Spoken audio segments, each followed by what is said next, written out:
Hello, my name is Michael Horowitz, and I'm the Inspector General at the U.S. Department of Justice. Today, the Department of Justice Office of the Inspector General, or OIG, released a report examining the efforts of the U.S. Attorney's offices and the Executive Office for U.S. Attorneys to collect debts resulting from criminal and civil cases. Most people know that U.S. Attorney's offices, also called USAOs, are responsible for prosecuting federal criminal cases and for representing the United States in civil cases. But many people may not be aware that the U.S. Attorney's offices are also responsible for collecting debts owed to the U.S. government and to victims of federal crimes. The department has indicated that it places a high priority on improving debt collection and on ensuring that crime victims receive full and timely restitution. But today's report found that in many cases, the USAOs have not devoted the resources or put in place policies and procedures needed to make this a reality, thereby hindering their ability to fulfill this important part of their mission. I've invited Erin and Eric Petersen, who helped lead this review, to provide some more details about the key findings in today's report. Hello, my name is Erin Lane, and I'm a Deputy Assistant Inspector General at the Justice OIG. The amount of outstanding debt owed to private individuals and entities or to the U.S. government as a result of the work of the U.S. Attorney's offices is very large, and it has been growing for years. In fact, the U.S. Attorney's offices have reported that over the past 20 years, the size of the principal balance and interest owed on criminal debts has increased 23-fold, from $4.4 billion at the end of fiscal year 1994 to $101.5 billion at the end of fiscal year 2014. Now, not all of this debt will be ultimately collected, of course. For example, because most restitution amounts don't take into account a defendant's ability to pay, the USAOs have classified a large portion of the outstanding criminal debt balance as uncollectible.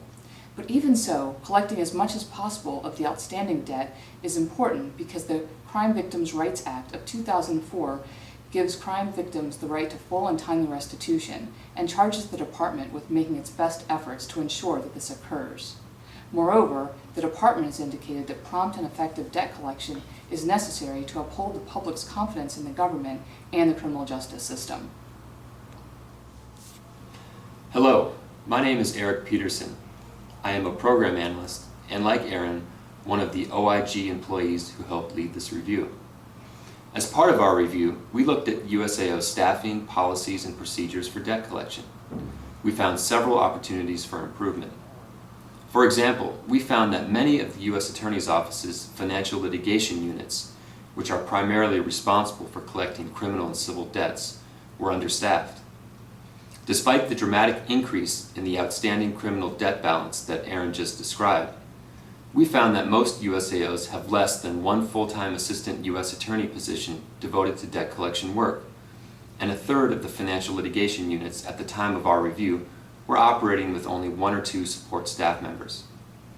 As a result, we found that each full-time equivalent employee in the financial litigation unit was on average responsible for over 900 debt collection cases, with a total outstanding balance of over $330 million in fiscal year 2014.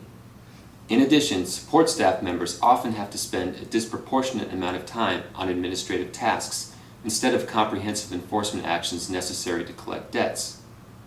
We also found that in many USAOs, there is ineffective communication and coordination between the different units that make up a U.S. Attorney's Office, particularly when it comes to identifying and recovering assets during the prejudgment phase of a criminal case, when it often is most important to look for assets. In addition, we identified problems with the system used by USAOs to track their debt collection cases, including issues with inaccurate data and unreliable reports that limit the system's usefulness as a case management and reporting tool for the USAO's debt collection program. To help the U.S. Attorney's offices address these problems, we identified some USAOs that have adopted practices that enhance their ability to collect debts. These include practices for prioritizing debt collection work and increasing coordination between the financial litigation unit and other USAO units. We believe these practices can be replicated in other USAOs as well. Our report today makes 5 recommendations to the Executive Office for the U.S. Attorneys to improve the ability of the USAOs to fulfill their mission to collect debts. These include recommending that the Executive Office establishes guidelines for how USAOs should staff and structure their financial litigation units, including how much time and staff USAOs should devote to debt collection, and considering measures to emphasize the importance of financial litigation units to the USAO's missions and their coordination with other units. Today's full report on debt collection, as well as our other reports and descriptions of our ongoing work, is now available at our website at oig.justice.gov. I appreciate your interest in the OIG's work. Thank you for joining us today.